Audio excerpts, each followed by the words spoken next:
বিহারের বিজেপির ফলাফলের পর বাংলায় জয়লাভে শুভেন্দুর ভরসা এবার মুসলমান ভোটেও।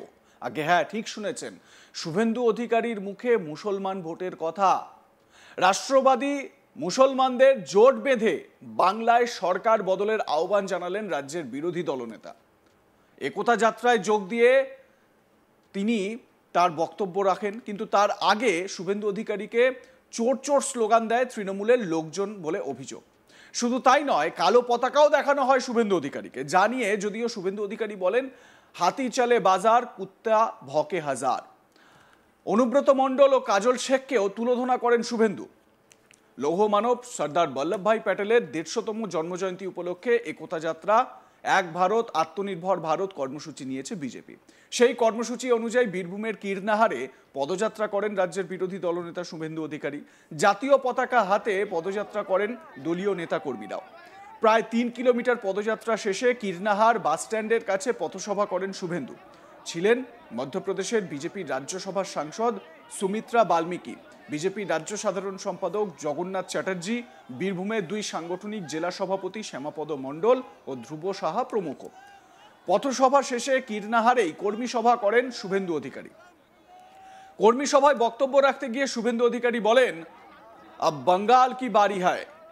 শিক্ষিত রাষ্ট্রবাদী মুসলিমরাও বিহারে এগিয়ে এসেছে মোদিজিকে সমর্থন করতে, তাই বাংলায় আওয়াজ তুলুন, নো ভোট টু মমতা। এখানকার রাষ্ট্রবাদী মুসলিম যারা আছেন, যারা বোমা বাঁধতে পারেন না বলে বিভিন্ন সুযোগ সুবিধা থেকে বঞ্চিত হয়েছেন, তারা আসুন, মোদিজির বিকাশবাদে যোগ দিন। একজোট হয়ে তৃণমূল তাড়ানোর সময় এসেছে। তিনি আরো বলেন, এসআইআরে ভারতীয় মুসলমানদের কোনো চিন্তা নেই, তারা আমাদের ভোট না দিলেও আমরা চাই তাদের নাম থাকুক, কারণ তারা ভারতীয়, কিন্তু বাংলাদেশি রোহিঙ্গা মুসলমান বাদ যাবে। অর্থাৎ এতকাল এই রাজ্যে হিন্দুদের জোট বাঁধতে বলা শুভেন্দু অধিকারী এবার মুসলমান ভোটেও আস্থা রাখছেন। এটা স্বাভাবিকভাবে একটা নতুন বিষয় শুভেন্দু অধিকারীর মুখ থেকে কিন্তু বেরোলো। কারণ এতদিন পর্যন্ত আমরা শুভেন্দু অধিকারীকে হিন্দু হিন্দু ভাই ভাই বলতে শুনেছি, হিন্দু ভোট এক করার কথা আমরা বলেছি, জাতির নামে ভাগাভাগি না হওয়ার কথা আমরা বলতে শুনেছি শুভেন্দু অধিকারীর মুখ থেকে। কিন্তু শুভেন্দু অধিকারী এবারে মুসলিম ভোট একজোট হওয়ার বার্তা দিলেন এবং সেই ভোটটা বিজেপিকে দেওয়ার জন্য আহ্বান জানালেন রাজ্যের বিরোধী দলনেতা। কি বলেছেন তিনি এ প্রসঙ্গে শোনাবো তার মুখেই। শিক্ষিত রাষ্ট্রবাদী মুসলিমরা তারাও বিহারে এগিয়ে এসেছেন জাতীয়তাবাদ রাষ্ট্রবাদকে শক্তিশালী করার জন্য। এই বীরভূম জেলা বিখ্যাত ছিল বাউলের জন্য, তারামায়ের জন্য, শান্তিনিকেতনের জন্য, বিশ্বকবি রবীন্দ্রনাথ ঠাকুরের জন্য, কীর্ণাহারের সুপুত্র ভারতরত্ন প্রণব মুখার্জির জন্য। আজকে বীরভূম জেলায় চারিদিকে কি দেখছেন আপনারা? লুট লুট লুট। মমতা ব্যানার্জির অনেকগুলো শ্রী প্রকল্পের সাথে বীরভূমে লুটশ্রী প্রকল্প চলছে। লুটশ্রী প্রকল্প, হাজার হাজার যুবক পেটের টানে ঝাড়খণ্ড, উড়িষ্যা, নাম তার পরিযায়ী শ্রমিক, এখনো গ্রামে যান, বাড়ি নেই, শৌচালয় নেই, পানীয় জল নেই। বীরভূম জেলার প্রকৃত মানুষের উন্নয়ন হয়নি। বলবে কেন্দ্র টাকা দেয় না, জিজ্ঞেস করবেন তৃণমূলের বিনা প্রতিদ্বন্দ্বিতায় ছাপ্পা মেরে জেতা পঞ্চুদেব। 14 কোটি শৌচালয় নরেন্দ্র মোদী দেশে দিয়েছেন জনগণকে। 72 লক্ষ শৌচালয় বাংলায়, আপনি পাননি কেন? 40 লক্ষ বাড়ি দিয়েছেন প্রধানমন্ত্রী আবাস যোজনায়, 30,000 কোটি টাকা। আপনি বাড়ি পাননি কেন? কে খেলো আপনার বাড়ি? 10,000 কোটি টাকা দিয়েছেন। আর ঘর নল সে জল, নলে জল, পরিশ্রুত আর্সেনিক মুক্ত পানীয় জল। কোন গ্রামে পানীয় জল হয়েছে? নল আছে, জল নাই।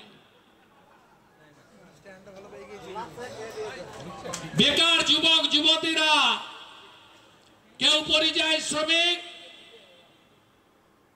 আর কেউ পরীক্ষায় বসছে, চাকরি নাই। তোমার দেখা নাই রে, তোমার দেখা নাই।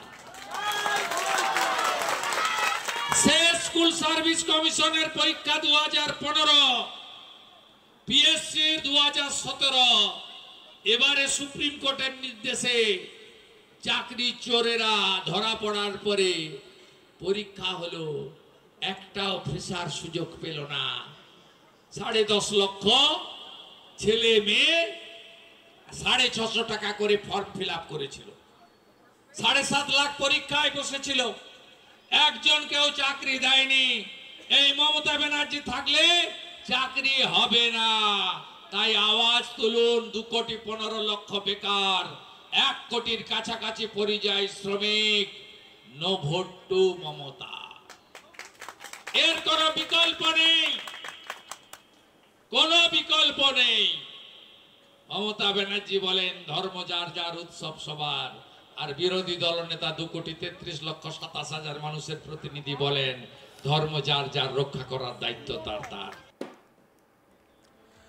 এছাড়াও বীরভূম জেলা পরিষদের সভাধিপতি ফয়জুল হক ওরফে কাজল শেখ ও অনুব্রত মণ্ডলকেও এক হাত নেন শুভেন্দু অধিকারী। তিনি বলেন, কেষ্ট মণ্ডল আর কাজল শেখ কি বিহারের শাহাবুদ্দিনের থেকে বড় গুন্ডা নাকি? অপেক্ষা করুন, আমি বোলপুর, নানুর ও কেতুগ্রামের দায়িত্বে বারবার আসব, দেখা হবে। আমি অসুখও জানি, ওষুধও জানি। তো অনুব্রত কাজলকে হুমকি দিয়ে কি বলেছেন শুভেন্দু, শুনুন। মঙ্গলকোট, আউসগ্রাম, খণ্ডঘোষ, দেখা হবে, দেখা হবে। কাজলের দাদা শাহনওয়াজ ভাই আর কাজল ভাই, তোমার দুজনের সঙ্গে আমার দেখা, চিন্তা করবেন না। আমি অসুখও জানি আর ওষুধও জানি, মানে রাজনৈতিক ওষুধ বলছি, নন পলিটিক্যাল কথা আমি বলি না। আগামী 22 তারিখে আপনাদের পাশেই বড়োয়াতে ডাকবাংলো মাঠে আমি আসছি।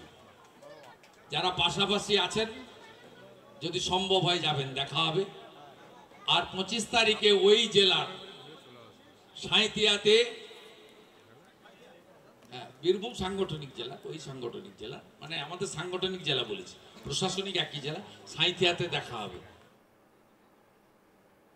আপনাদের মতামত জানাতে ভুলবেন না। দেখতে থাকুন আজ তাক বাংলা, সাবস্ক্রাইব করুন আমাদের ইউটিউব চ্যানেলটি, বেল আইকন প্রেস করুন নোটিফিকেশন পেতে।